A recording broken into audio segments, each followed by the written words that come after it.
පැවැස්ම දැනෙන 25 වසරක් පුරා අපත් සමග සිටි Pan Asia බැංකුව සැබවින්ම ශ්‍රී ලාංකේයයි. Good evening and welcome to the Daily News Roundup with Daily Mirror Online. You're with me, Bhakti Abe Surya. Let's take a look at our headlines. 17 passengers were injured in a bus accident en route to a quarantine centre. GLP claims that schools in Colombo, Gampaha and Kalutara cannot be open. 4 suspects have been arrested for sharing LTTE commemoration posts on social media. COVID-19 recoveries rise to 16,226. C.D. Vikramaratne assumes duties as the 35th Inspector General of Police. Ahimsa Vikramatunga expresses concern over treatment of Shani Abesekara. A Sri Lankan has been remanded for allegedly marrying an underage daughter of a Japanese businessman. 38 Sri Lankans have been evacuated from the Ethiopian war zone. The crimes OIC of the Kollupitiya police, who died yesterday, has been confirmed negative for COVID-19. HRCSL informs the Health Ministry that mandating cremation is not a permissible restriction. Now diving into those stories in detail. At least 17 passengers were injured when a bus transporting a group of Sri Lankan expatriates to the Vidattapalay Army Quarantine Centre in Kilinochchi veered off the road and crashed into a wayside water pipeline near the Palali police station.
Can මෙතන 9ක් ඉන්නවා sir.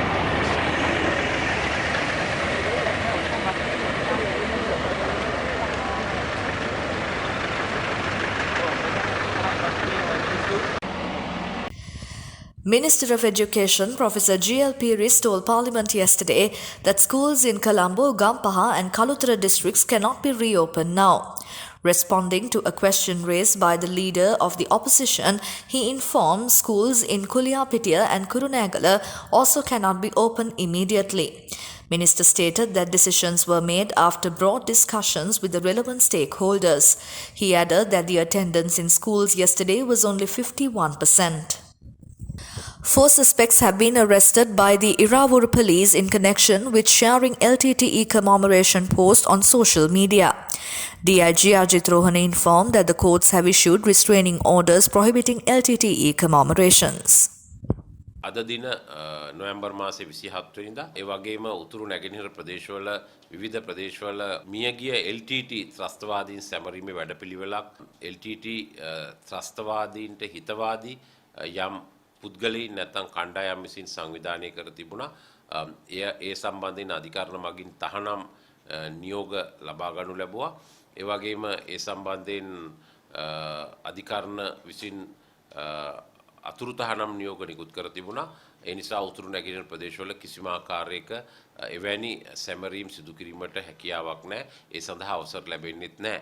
කෙසේ වෙතත් ඊයේ දිනේදී මෙම තහනම් වලට පරිබාහිරව යම් කණ්ඩායමක් විසින් අන්තර්ජාලය හරහා ජනතාව අතර ද්වේෂය ඇතිවන ආකාරයට, ජාතීන් අතර අසමගිය ඇතිවන ආකාරයට යම් යම් ප්‍රවෘත්ති නිර්මාණය කළ පර කර තිබුණා.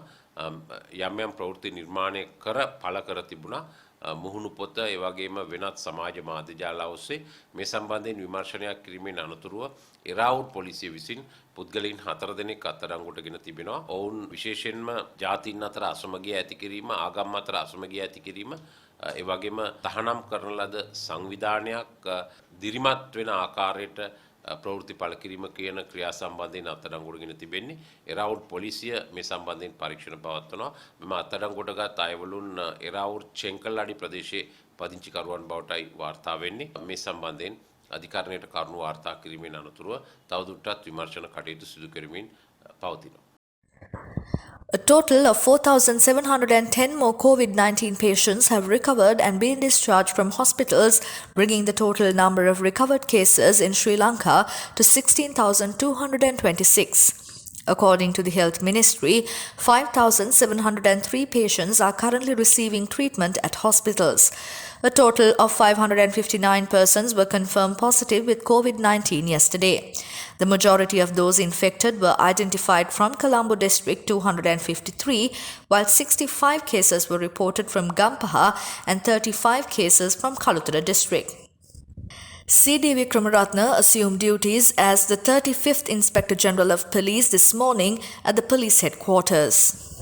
අද දිනේදී ශ්‍රී ලංකා පොලිසියේ 35 වෙනි පොලිස්පතිවරයා ලෙස C.D. වික්‍රමරත්න මහතා වැඩබාර ගනු ලැබුවා. ඔහු වසර 34කට ආසන්න කාලයක් පොලිස් නිලධාරියෙකු ලෙස සේවය කර තිබෙනවා ලංකාවේ විවිධ ප්‍රදේශවල. 1986 වර්ෂයේදී ආධුනික සහකාර පොලිස් අධිකාරිවරයෙකු ලෙස පොලිස් සේවයට බැඳී තිබෙනවා. ශ්‍රී ලාංකිකයින් හැටියට ඒ අනුව අද දින C.D. වික්‍රමරත්න මහතා 35 වෙනි පොලිස්පතිවරයා ලෙස වැඩබාර ගනු ලැබුවා. ඔහු මෙසේ වැඩබාර ගැනීමට පොලිස්පති ලෙස වැඩබාර ගැනීමට පෙර වැඩබලන පොලිස්පති ලෙස 2019 අප්‍රේල් 28 වෙනි දින සිට මේ දක්වා අවුරුදු 1 මාස 7කට ආසන්න කාලයක් රාජකාරී කර තිබෙනවා. Daughter of slain editor Lasantha Wickramatunge, along with several families of victims of grave crimes, have written to the Attorney General expressing alarm and concern over the treatment of the former Criminal Investigation Department's Director Shani Abesekara, who is currently in remand custody. Observing that Abesekara has been imprisoned based on contradictory statements and allegations, the group, including Ahimsa Wickramatunge, urged the Attorney General Dappula de Oliveira to reconsider the objection to granting bail to Mr. Abesekara. The Negombo Magistrate Court ordered a remand of a Sri Lankan until the 3rd of December for allegedly marrying a daughter of a Japanese businessman after bringing her from Japan to Sri Lanka. The court ordered the underage female to be put on probation, who is a 5 months pregnant woman. The court also ordered the release of 3 individuals who abated the incident on bail. කෙටියෙන් කියන්නේ මයි පුතා කිසිම දෙයක් කරන්නේ නැතුව මේ ආදරේ වෙනුවෙන් ලංකාවට මේ ළමයා අරගෙන ආවිල්ලා තියෙනවා. මට මොකුත් එපා. මං ඒ ළමයාගේ දීපල දිහා මම කොපියක්වත් ලංකාවට මේ ළමයා අරන් ආවේ.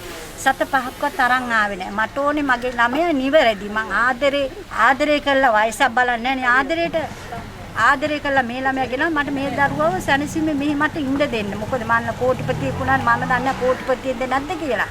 මේ ලංකාවේ පොල්ලා තමයි කියන්නේ. ඉතින් ඒ හින්දා මට මේකේ නිදහසට මගේ ළමයා වැරදි නැහැ. මොකද ළමයා දූෂණය කළා සල්ලි අරගෙන අරන් ගිහිල්ලා නැහනේ. දැන් අපි නම් දන්නේ නැහැ ළමයා කොහේ හිටියද කියලා.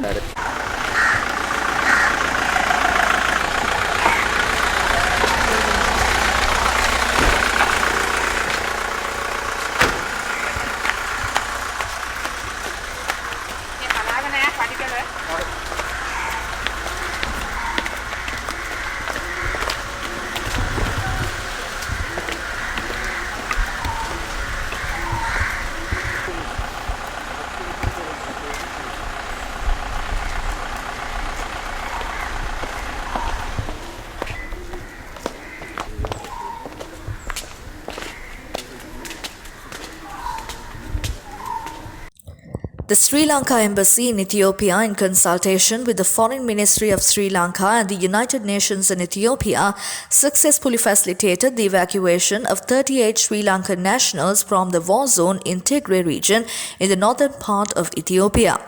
The Sri Lankan nationals, along with foreign nationals belonging to a number of countries, were evacuated by the United Nations convoys from Tigray to the Afar region of Ethiopia and have been transported to the capital Addis Ababa. The PCR test conducted during the postmortem examination of the Kollupitiya Police Crimes Division OIC, who died yesterday morning, has confirmed that he had not contracted COVID-19. Chief Inspector Nishanta was collapsed and hospitalized due to a sudden illness while exercising at the golf face. ඊයේ දිනේදී Kollupitiya police ස්ථානයේ අපරාධාංශයේ ස්ථානාධිපති ප්‍රධාන police පරීක්ෂක Nilanga මිය ගියා. ඔහු උදෑසන ගාලුමෝදර පිටියේ ශාරීරික ව්‍යායාම සඳහා ගොස් සිටියේදී අසනීප තත්ත්වයක් හේතුවෙන් කොළඹ ජාතික රෝහලට ඇතුළත් කළා. එහිදී ඔහු මිය ගිය බවට වාර්තා වුණා. හෘද රෝගයකට ප්‍රතිකාර ගනිමින් සිට ඇති බවටයි වාර්තා වෙන්නේ. ඒ වගේම ඔහුගේ මృత ශරීරය සම්බන්ධ PCR පරීක්ෂණය ඊයේ දිනේදී සිදු කරනු ලැබුවා. එම PCR පරීක්ෂණයෙන් අනාවරණය වී තිබෙනවා ඔහු කොවිඩ් ආසාදිතයෙකු නොවන බවට. ඒ අනුව අද දින ඔහුගේ මృత ශරීරය සම්බන්ධයෙන් පශ්චාත් මරණ පරීක්ෂණය පැවැත්වීමට නියමිතව තිබෙනවා. කොළඹ අධිකරණ වෛද්‍ය නිලධාරීවරයා විසින් මෙම පශ්චාත් මරණ පරීක්ෂණය පැවැත්වීමට නියමිතයි. ඒ වගේම මේ සම්බන්ධ හදිසි මරණ පරීක්ෂණයක්ද පැවැත්වෙනවා. ඒ සම්බන්ධයෙන් කොටුව පොලිසිය විසින් අදාළ විමර්ශන කටයුතු සිදු කරනු ලබනවා. The Human Rights Commission of Sri Lanka has told the Health Ministry that mandating cremation is not a permissible restriction. The Commission has written to the Ministry of Health issuing observations and recommendations on the disposal of dead bodies in the context of COVID-19. In the letter made public yesterday, the Commission says mandating the cremation of those who have died or suspected to have died from COVID-19 is neither necessary nor proportionate to the achievement of protection of public health and therefore is not a permissible restriction of the freedom to manifest religion or beliefs. For further details on the stories, visit our website www.dailymirror.lk. Thank you for tuning in. I'm Bhakti Abe Surya and this is the Daily News Roundup.